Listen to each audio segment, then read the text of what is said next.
Bismillahirrahmanirrahim. Assalamualaikum warahmatullahi wabarakatuh.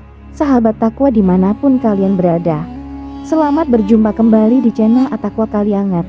Dan pada kesempatan kali ini kita akan mengupas tuntas kiat-kiat sukses bisnis Khadijah.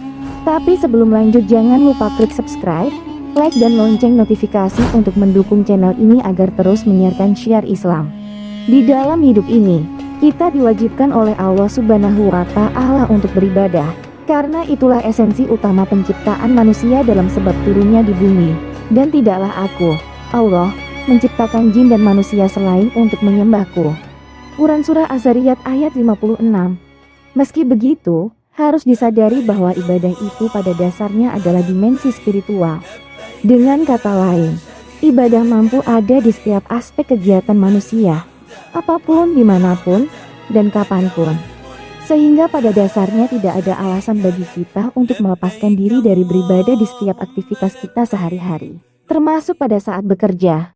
Bahkan jika kita mau belajar dari sejarah sahabat Nabi SAW dalam melakukan pekerjaan yang selalu diliputi dengan keimanan yang kokoh dan tingkat spiritual yang tinggi, justru hasilnya akan tampak lebih menjanjikan daripada pekerjaan yang hanya dilandasi tujuan memperoleh hasil duniawi semata.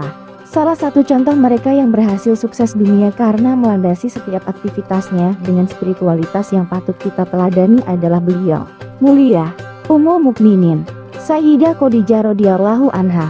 Kita pasti sangat mafhum dengan sejarah beliau semenjak sebelum hingga saat mendampingi Rasulullah SAW. Kesuksesan beliau sebagai perempuan, sebagai istri, dan juga sebagai ibu tidak akan lengkap jika kita tidak menyebut juga kesuksesan beliau sebagai saudagar besar. Di zamannya, di saat sebagian besar perempuan terkungkung dengan pekerjaan rumah tangga dan diremehkan oleh laki-laki, Sayyidah Khadijah radhiyallahu anha tampil menjadi perempuan yang malang melintang di dunia bisnis dan disegani oleh kaumnya. Kita pasti akan heran sekaligus bertanya-tanya, apa gerangan rahasia beliau sehingga bisa sukses, baik sebagai perempuan maupun sebagai pebisnis. Tapi jika menurut sejarah secara teliti, maka kita akan menemukan setidaknya 6 hal yang menjadi kunci sukses Khadijah radhiyallahu anha. Pertama, Sayyidah Khadijah radhiyallahu anha memiliki level keimanan yang kokoh serta tingkat spiritualitas yang mumpuni. Salah satu alasan kenapa Rasulullah SAW memilih beliau menjadi pendamping hidupnya adalah karena Rasulullah SAW tahu betul dengan kualitas keimanan Khadijah radhiyallahu anha, yang merupakan satu dari sedikit wanita yang masih memegang teguh ajaran Nabiullah Ibrahim alaihissalam. Sehingga di dalam dirinya telah terpatri kepercayaan akan keesaan Tuhan semesta alam. Mereka yang kuat iman, memiliki keberanian menghadapi segala model kehidupan, juga akan menaruh kepercayaan serta harapan 100% kepada Tuhan. Sehingga tidak ada dalam kamus mereka kata putus asa. Keimanan juga akan mendorong tumbuhnya sikap percaya diri dalam setiap tindakan, karena tidak ada satupun yang melenceng dari takdir yang telah digariskan oleh Allah Subhanahu wa Ta'ala. Sikap simpatik, toleran, bersahabat, supel, tidak mudah tersinggung hanya bisa dimunculkan oleh mereka yang kesehatan jiwanya baik. Sedangkan kesehatan jiwa sangat bergantung pada tingkat kepercayaan diri yang dilandasi iman dan takwa. Dengan spiritualitas yang tinggi, seseorang akan mawas dengan harta duniawinya, karena pada dasarnya semuanya adalah milik dan titipan dari Allah Subhanahu wa Ta'ala semata. Sikap mawas ini akan mendorong tumbuhnya jiwa aktris dan dermawan dalam diri seseorang, karena merasa apa yang diperoleh tidak semata untuk pribadi, namun juga terdapat hak-hak orang lain di dalamnya. Kedua, Sayyidah Khadijah radhiyallahu anha memiliki mental wirausaha yang ulet. Beliau juga mempunyai tipikal pebisnis yang pandai memanfaatkan lingkungannya sebagai bagian dari perkembangan bisnis. Beliau bukan tipe pebisnis yang asyik dengan kegiatan bisnisnya, perfeksionis, sehingga tidak bisa mempercayai hasil karya orang lain. Beliau juga bukan tipe pebisnis yang ultra organisatoris, di mana segala hal harus dimatangkan dulu baru dikerjakan, sehingga seringkali berlarut-larut. Beliau adalah tipikal pebisnis yang mampu melihat kemampuan orang lain dan memanfaatkannya. Sumber daya manusia yang direkrut tidak hanya ulet, tapi juga handal kemampuannya. Termasuk diantaranya adalah Rasulullah SAW sendiri. Strategi bisnisnya dengan mampu mendelegasikan tugas kepada orang yang tepat, yang membuat imperium bisnisnya berkembang pesat. Ketiga, Sayyidah Khadijah radhiyallahu anha punya modal dan mampu mengelolanya dengan baik. Seperti kita tahu, sebelum beliau menikah dengan Rasulullah SAW, beliau telah menjanda 2 kali. Suami pertamanya adalah Abu Halah At-Tamimi, dan setelah suami pertamanya meninggal beliau menikah dengan Atik bin Abi Al-Maksumi. Dari suami pertamanya itulah mendapatkan warisan besar, selain juga dari ayahnya yang juga pedagang yang disegani, yang digunakan sebagai modal untuk memulai bisnisnya. Kemahirannya dalam memutar modal usaha sangat diakui di kalangannya.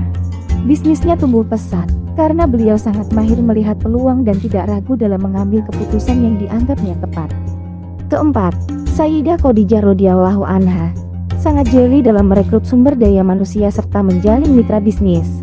Mungkin justru karena beliau perempuan, beliau sangat perhatian dengan karakter sumber daya manusia dan mitra bisnis yang dipilihnya.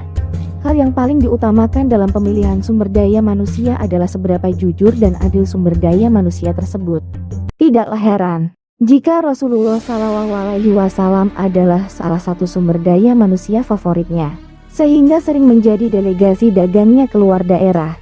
Hal itu dikarenakan Rasulullah SAW sudah terkenal menjadi orang yang jujur dan adil sebelumnya. Beliau juga tidak melakukan bisnis dengan pebisnis yang sudah cacat secara karakter, sehingga bisnisnya jarang sekali mengalami gejolak akibat perseteruan dengan mitra bisnis. Kelima, Sayyidah Khadijah radhiyallahu anha merupakan sosok dermawan. Harta yang didapatnya tidak serta-merta diakui dan dinikmati sendiri, tapi sebagian juga disebar dan didermakan kepada lingkungannya. Ini kunci yang menyebabkan beliau sangat dihormati dan disegani. Di sisi lain, derma ini juga akhirnya mendorong tumbuhnya rasa empati di lingkungan beliau. Mereka yang sering mendapatkan derma pada akhirnya menjadi konsumen potensial bagi bisnisnya. Hal ini sekaligus sebagai bukti kebenaran Al-Quran Surah Al-Baqarah ayat 261. Perumpamaan, nafkah yang dikeluarkan oleh orang-orang yang menafkahkan hartanya di jalan Allah adalah serupa dengan sebutir benih yang menumbuhkan 7 bulir. Pada tiap-tiap bulir 100 biji. Allah melipat gandakan ganjaran bagi siapa yang Dia kehendaki. Dan Allah Maha Luas karunia-Nya, lagi Maha mengetahui. Quran Surah Al-Baqarah 261. Yang keenam, Sayyidah Khadijah radhiyallahu anha adalah sosok yang berani dalam mengambil keputusan serta membaca peluang bisnis. Insting beliau dalam mempercayai seseorang terbukti brilian dan jarang salah. Seperti halnya saat beliau mempercayai Rasulullah SAW untuk membawa dagangannya ke negeri Syam, Syria. Padahal Rasulullah SAW hanya pernah sekali ke Syam. Itu pun ikut dengan rombongan pamannya Abu Talib. Tapi karena melihat karakter Rasulullah SAW, beliau tidak ragu untuk itu. Dan terbukti benar bahwa ternyata Rasulullah SAW adalah juga tipikal pebisnis yang ulung. Sebenarnya masih banyak lagi keunggulan Sayyidah Khadijah baik dalam hal bisnis maupun personal. Namun cukup dari 6 kunci sukses bisnis Sayyidah Khadijah radhiyallahu anha, kita dapat menyimpulkan bahwa berbakat saja dalam bisnis tidaklah cukup. Karena untuk mendapatkan kebahagiaan spiritual kita juga harus memupuk iman kepada Allah, yang ditunjang dengan jiwa spiritual yang mumpuni, yang nampak dalam aktivitas-aktivitas keseharian kita. Semoga kita semua dijadikan oleh Allah Subhanahu wa Ta'ala menjadi hamba yang tidak hanya sukses secara lahiriah, namun juga sukses secara batiniah. Amin ya robbal alamin.